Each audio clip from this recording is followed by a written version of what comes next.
Ya, sepertinya emas masih punya harapan untuk mulai kenaikan lebih lanjut, tapi masalahnya adalah catatannya resisten di beberapa level berikutnya. Ini akan menjadi permasalahan yang cukup gelap ya, karena kalau misalkan sampai dia gagal tembus, maka kita akan lihat tekanan berbalik kepada emas dan itu akan menyebabkan emas kembali menguji level support yang terjadi tadi malam.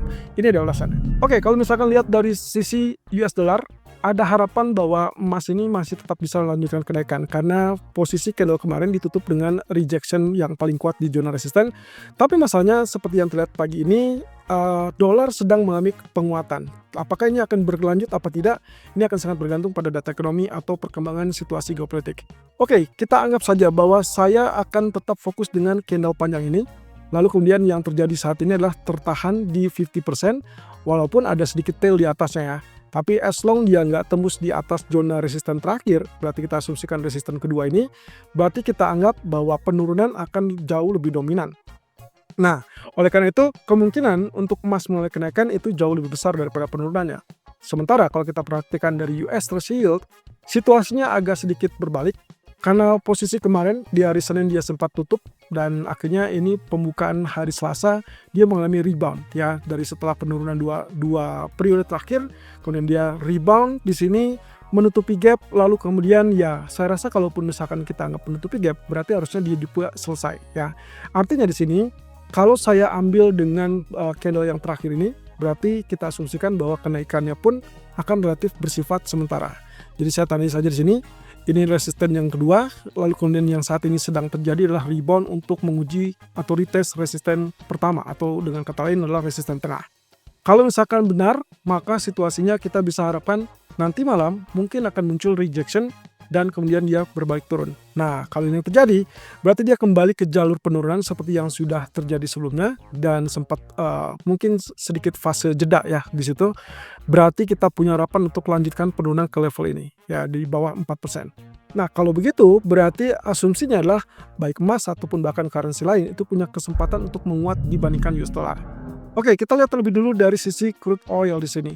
Sayangnya posisi crude oil kelihatannya kita tidak lagi lakukan buy karena situasi yang terakhir terjadi adalah bahwa mereka cenderung melakukan pertemuan yang konstruktif. Jadi kita artikan itu sebagai cikal bakal terjadinya perdamaian ataupun kesepakatan. Walaupun tidak ada realitanya, tapi di sini ada beberapa faktor yang mungkin akan menekan penurunan tersebut. Oke, saya asumsikan bahwa kalaupun misalkan terjadi eskalasi, sangat mungkin nantinya kita akan lihat dia kembali di atas level $63 ataupun bahkan tembus $64. Ini kalau terjadi eskalasi atau dengan catatan bahwa tidak terjadi sama sekali kesepakatan nuklir. Sebaliknya, kita bisa mengandalkan tekanan lain, yaitu kaitannya dengan OPEC yang katanya akan melanjutkan program ataupun kembali memproduksi di bulan April, dan juga terkait dengan produksi-produksi dari Venezuela yang mulai berseliweran di pasar, dengan kata lain juga sudah mulai dijual secara aktif oleh Amerika. Kelihatannya itu juga akan menambah pasokan di pasar, sehingga ini kemungkinan akan terjadi tekanan. So, kalau misalkan ternyata diplomasi selesai dan ternyata tercapai kesepakatan, maka ini akan menjadi double combo tekanan untuk crude oil. Tinggal masalahnya adalah apakah eskalasi atau kesepakatan damai. Nah, berarti kalau begitu setelah terjadinya penembusan di level support dari triangle, maka pull up itu adalah kesempatan kita untuk tetap lakukan sell. Dengan asumsi bahwa kemungkinan kita akan melihat area 61 ataupun 6180 itu sangat mudah ditembus. Kalau itu yang terjadi berarti target kita akan ada di 60 sampai ke level 59. Nah, catatannya teman-teman, kalau kita perhatikan dari grafik daily-nya, situasinya mungkin masih tetap bisa diharapkan terjadinya rebound kembali karena setelah beberapa waktu yang terakhir kita melihat di sini zona merah yang ditandai di 60 sampai 61 itu terlalu kuat. Jadi kita tinggal tunggu ya, apakah nantinya dia akan cenderung rejection atau justru akan tembus. Kalau saya asumsikan ini rectangle, ya otomatis di sini harusnya dari pola kenaikan ini itu kecenderungannya adalah tembus ke atas. Tapi karena situasinya mungkin diharapkan terjadi perdamaian ataupun kesepakatan nuklir, maka sangat mungkin dia terjadi penurunan dan akhirnya kita dapat zona terendah yang terbaru. Sangat mungkin untuk kembali ke level 59 ataupun bahkan 58. Oke, kemudian untuk pound sterling sendiri, sayangnya area yang kita harapkan sebagai inverse head and shoulder itu tidak terbukti atau alias gagal. Jadi dua kali dia mengalami tekanan, dua kali juga atau yang kedua kalinya ini justru tembus ke bawah dan akhirnya equal dengan bagian head. Saya anggap ini betul-betul completely gagal terkait dengan inverse head and shoulder-nya. Jadi yang saya perlu pertimbangkan berikutnya adalah sangat memungkinkan justru membuka kesempatan untuk terjadinya double bottom. Ini dengan catatan asalkan tidak ada lagi tekanan ataupun penurunan di bawah level 1.3500 sehingga nanti kita punya harapan bahwa inilah yang menjadikan dia struktur double bottom kuat ya. Nah, cuman sayangnya untuk menjadikan dia resmi sebagai double bottom dia perlu tembus level resisten. Dan sayangnya neckline yang disebut resisten tersebut ada cukup jauh di 1.3700. Jadi ada sekitar 120 atau 140 dolar ke atas yang mengharuskan dia tembus terlebih dulu. Nah, berarti tahapannya teman-teman, as long dia bisa minimal kembali lagi di atas zona biru, berarti di atas 1.3620, ya berarti harapan untuk terjadinya double bottom tersebut sangat terbuka. Berbeda cerita kalau misalkan ternyata terjadi penurunan dan tembus level 1.3500, maka kita segera ubah strategi menjadi sell.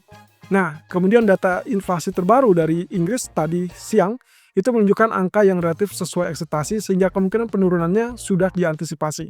Jadi dengan kata lain, kalau kita lihat dari strukturnya, daily masih tetap menunjukkan 61,8% tersebut di 1.3540 relatif lebih kuat.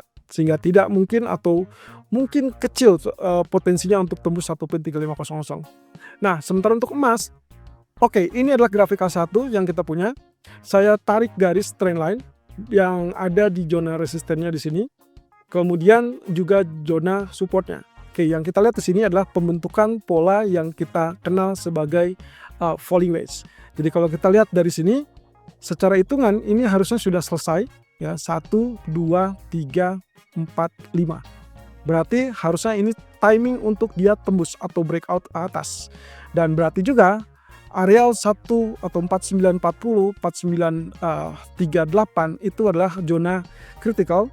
Kalau misalkan dalam beberapa waktu ke depan, anggap saja 1 jam setelah video ini ternyata harga tetap bergerak di atas 4940, Anda punya kesempatan untuk lanjutkan buy sampai ke level 5000 atau yang terdekat adalah 4970-an.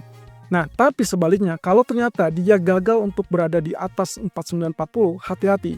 Penurunan berikutnya bisa diartikan bahwa dia akan uji kembali 4860 atau bahkan lebih rendah.